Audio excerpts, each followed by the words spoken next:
नमस्कार। आशा करते हैं सब कुशल मंगल होंगे। आज का वीडियो मैं किसान भाइयों के लिए बना रहा हूं। देखा जाता है कि हम अच्छी तरीके से देख के बीज लेके आए, सही तरीके से पानी दिया, खाद भी समय पे दिया, लेकिन ये देखने को मिलता है कि पड़ोस वाले गांव में पड़ोस वाले किसान के खेत में फसल अच्छी हुई और हमारी फसल कमजोर। और समझ में नहीं आता है ऐसा क्या कमी छूट गई, ऐसा क्या हमने छोड़ दिया कि हमारी फसल कमजोर हुई। तो देखिए, सब चीज़ें ज़रूरी हैं, बीज भी ज़रूरी है, खाद भी समय पे देना ज़रूरी है, मौसम का भी फ़र्क पड़ता है, जलवायु का भी फ़र्क पड़ता है। हर फसल के लिए अलग अलग जलवायु चाहिए होती है। लेकिन जो ज़रूरी चीज़ जो अक्सर आज के मिक्स क्रॉपिंग और इंटर क्रॉपिंग के ज़माने में जो ज़रूरी चीज़ जो अक्सर किसान भाइयों की नज़रों से छूट जाती है, या यूँ कहिए जानकारी के अभाव में उस पर ध्यान न दिया जाने के कारण फसल कमज़ोर होती है। तो आज हम लोग और भी बाकी चीज़ों के बारे में अलग से और आगे बात करेंगे, लेकिन आज हम लोग जो ज़रूरी चीज़ है वो मिट्टी की परख। देखिए क्या होता है, हमने फसल तो बो दी, लेकिन ये नहीं पता होता है कि जो फसल हम किस खेत में बो रहे हैं और जो मिट्टी हमारे खेत में है वो ज़रूरी न्यूट्रिएंट जो उस फसल को चाहिए वो दे भी पाएगी कि नहीं। क्योंकि जब उसे वो चीज़ मिलेगी नहीं तो या तो फसल कमज़ोर होगी या फिर बहुत बेकार। देखिए, ज़रूरी इसलिए भी है क्योंकि बहुत से आज भी हमारे इस देश में बहुत से किसान सिर्फ खेती पर ही निर्भर हैं, और वही चीज़ अगर वो मनमाफिक रिजल्ट नहीं मिलता है तो पूरी ज़िंदगी उनकी उनका जीवन, उनका रहन सहन सब उसी पर डिपेंड करता है। पूरे घर की जिम्मेदारी उस पर होती है। तो फिर देखने सुनने में तो छोटा लगता है, लेकिन कई किसान के लिए ये बहुत बड़ी चीज़ होती है। तो आज हम लोग मिट्टी के बारे में बात करेंगे। आगे चल के मैं आपको और भी चीज़ें बताऊंगा कि जलवायु का क्या प्रभाव होता है, कितना पानी किस फसल के लिए देना चाहिए, कितनी खाद किस फसल के लिए ज़रूरी है, कितनी मात्रा में, किस तरीके से, कितनी दूरी में कैसे बीज बोया जाए, ये सब मैं बताऊंगा। लेकिन आज हम लोग मिट्टी के बारे में बात करेंगे। तो देखिए, अक्सर वैसे तो मिट्टी को आप मोटा मोटा इस तरीके से समझिए कि तीन भागों में से डिवाइड कर लीजिए। जो हमारे इस क्षेत्र में ज़्यादातर देखने को मिलती है वो है सैंडी, क्लेई और लोमी। सैंडी को हिंदी में हम लोग बलुई मिट्टी बोलते हैं, लोमी को दोमट और क्लेई को चिकनी मिट्टी बोला जाता है।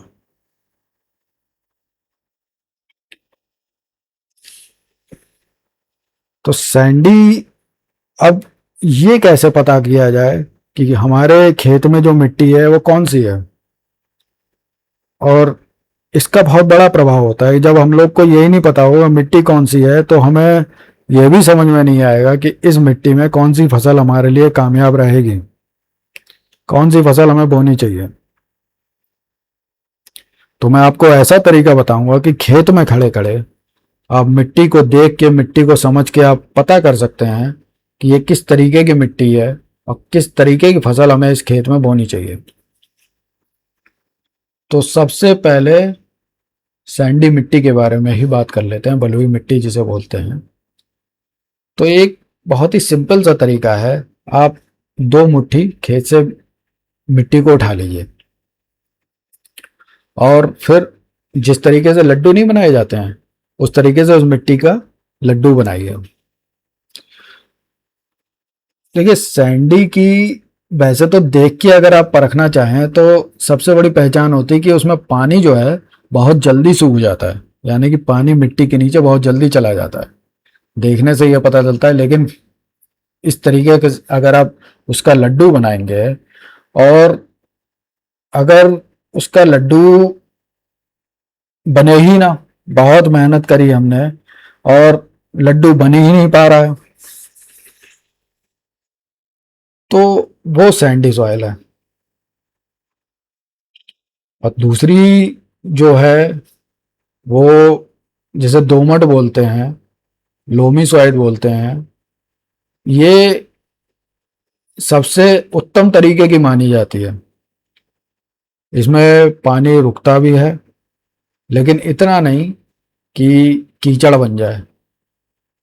तो उसका पहचान ये है कि लड्डू तो बन गया, लेकिन अगर उसके बाद अगर हम उसे दबाएंगे, उस पर प्रेशर देंगे, तो वो टूट के बिखर जाएगा। मतलब लड्डू तो बन जाता है, पकड़ तो लेती है, लेकिन अगर उस पर हम प्रेशर देंगे तो बहुत जल्दी टूट जाएगा। ठीक है, तो ये हमारी लोमी सॉइल की पहचान होती है। ये सेकंड है। और तीसरी जो चीज होती है, जो चिकनी मिट्टी जिसे बोलते हैं, वो बन भी जाएगा और उसे दबाएंगे तो टूटेगा नहीं, दबेगा। एक तरीके जैसे कोई, आप ये समझिए कि चिकनी, जैसे कुम्हार जो मिट्टी से जो बर्तन बनाता है उस तरीके का, कि वो टूट तो नहीं रहा है, लेकिन वो जिस तरीके से ढाल रहे हैं वो उस तरीके से ढल रहा है, तो ये चिकनी मिट्टी होती है। एक चौथे तरीके की भी होती है, लेटराइट सॉइल जिसे बोलते हैं, वो बहुत ही हार्ड, बहुत ही कठोर होती है।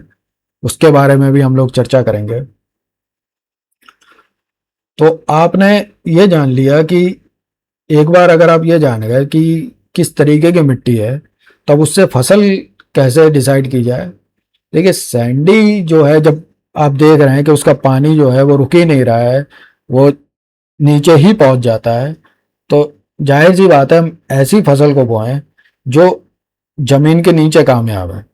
क्योंकि उसे पानी, न्यूट्रिएंट्स तो अलग की बात रही, वो भी हम आपको बताएंगे कि किस मिट्टी में किस तरीके के न्यूट्रिएंट्स की पहचान कैसे की जाए, कि किस में हमारा नाइट्रोजन ज़्यादा है, यानी कि यूरिया ज़्यादा है, जिंक, पोटास, फास्फोरस, किस तरीके से। देखिए, ये लैब टेस्ट भी एक वो है, लेकिन हमारे भारत में अभी इस तरीके का इंफ्रास्ट्रक्चर नहीं है, किसान भाई जानकार भी नहीं है कि किस तरीके से इसको लैब टेस्ट कराया जाए और कैसे पता किया जाए कि कौन सी मिट्टी में कौन सा न्यूट्रिएंट्स की मात्रा कम है, ज़्यादा है। वो भी मैं आपको सिंपल तरीके से आपको बताऊंगा कि कैसे पता किया जाए। तो अगर सैंडी सॉइल है, यानी कि बलुई मिट्टी है, तो उसमें जैसे आलू हो गया, मूंगफली हो गया, गाजर हो गया, तरबूज हो गया, इसको नीचे से न्यूट्रिएंट्स चाहिए होते हैं, या पानी। और एक जो है, जिस तरह जैसे कहा जाए बाजरा, ये एवरग्रीन क्रॉप है। इसको आप किसी भी तरीके की मिट्टी में, इसको ना ज़्यादा पानी चाहिए होता है, तो इसे आप किसी भी तरीके की मिट्टी में बो सकते हैं।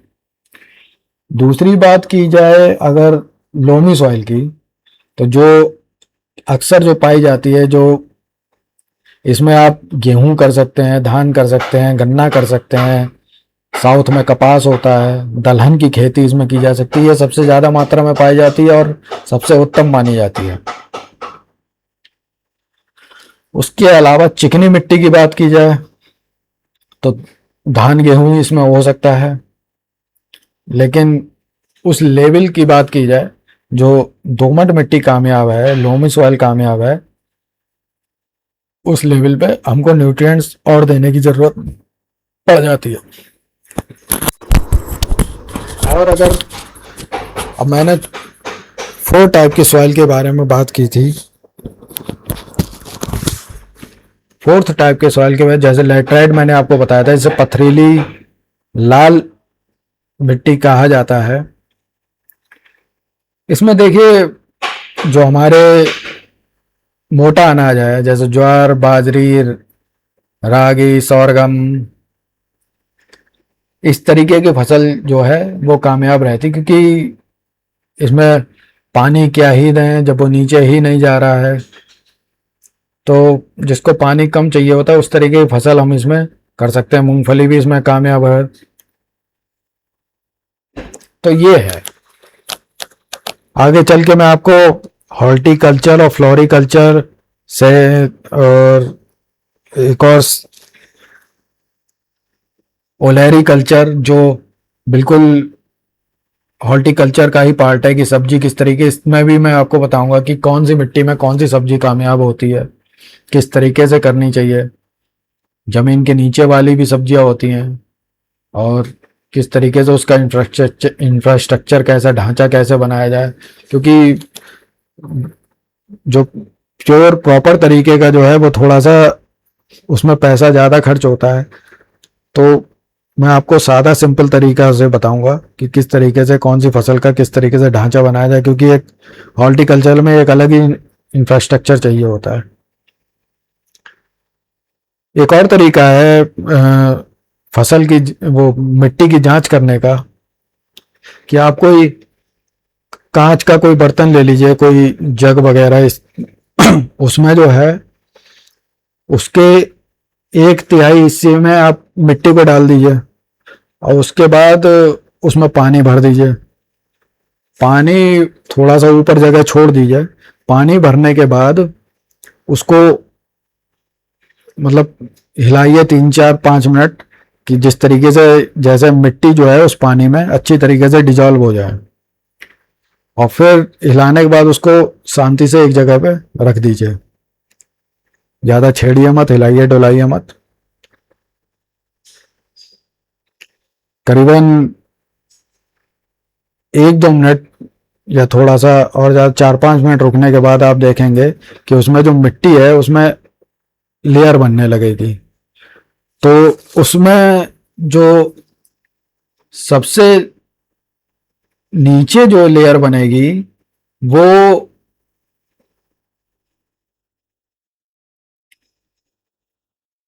सैंड की बनेगी, और उसके बाद ऊपर बनेगी एक सिल्ट की लेयर, जिसे बोलते हैं गाद।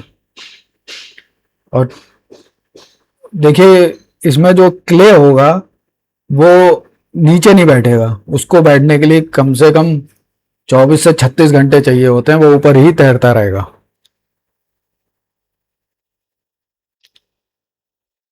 तो सैंड और सिल्ट और क्ले, तो इनका एक रेशियो देख लीजिए। वो देखने के बाद पता चल जाएगा कि 40% सैंड होना चाहिए, 40% सिल्ट होना चाहिए, और 20% जो ऊपर तैर रहा है वो क्ले वो होना चाहिए। तो एक आइडियल माना जाता है। ये भी एक तरीका है, आप इसे जांच सकते हैं कि ये जो है, जो देखिए आजकल जो है ये सॉइल जो है मिक्सअप हो जाती है कुछ हवा के चलने से। तो कहीं से सैंड उड़ के आ रहा है, सिल्ट जो है कभी बारिश वो जो बाढ़ वगैरह आती है तो कहीं की मिट्टी कहीं पहुंच जाती है, तो उससे सिल्ट गाद इकट्ठा हो जाता है, और क्ले चिकनी तो हो ही जाती है, तो मिक्सर भी हो जाता है। तो ये भी एक तरीका है आज के टाइम में मिट्टी की जांच करने का, ये भी आप देख सकते हैं। उसके अलावा मैं आपको ये भी बताऊंगा, मैंने आपको उसमें वीडियो पड़ा हुआ है, प्लेलिस्ट में जाके देख सकते हैं आप, कि प्रॉपर खाद की और बीज की पहचान कैसे की जाए। इस बारे में चैनल पे वीडियो पड़ा हुआ है, वो भी आप जाके देख लीजिए। और मिट्टी खाद बीज की बात हो गई है, आगे चल के मैं आपको बताऊंगा कि देखिए इसमें अलग अलग जो है, अलग अलग फसल के लिए अलग अलग तरीके अपनाए जाते हैं, लेकिन जो कॉमन है अभी हम लोग उसी बारे में बात करेंगे। फिर धीरे धीरे करके हम पर्टिकुलर फसल को लेके देखेंगे कि किस क्रॉप में किस तरीके का प्रोसीजर फॉलो किया जाए, जो अक्सर हम लोग इस नॉर्थ इंडिया वाले क्षेत्र में बोते हैं। फिर हम लोग क्षेत्र और आगे बढ़ाएंगे कि पहाड़ी क्षेत्र में किस तरीके की फसल होनी चाहिए। तो इसी तरीके से हम लोग आगे बढ़ते चले जाएंगे, वीडियो आता रहेगा। किसान भाइयों के लिए मैं वीडियो बनाता रहूँगा, और बाकी और सेक्शन मैं देखता हूँ किस तरीके से चैनल पे जोड़े जाएं। काम की बात है तो काम की बात ही मिलेगी आपको इस चैनल पे, नो बकवास, सीधे मुद्दे की बात। चलिए मिलते हैं अगले वीडियो में किसी एक नए इंटरेस्टिंग टॉपिक के साथ में। अगर आपको वीडियो अच्छा लगे तो लाइक करिए, सब्सक्राइब करिए, औरों से भी कहिए।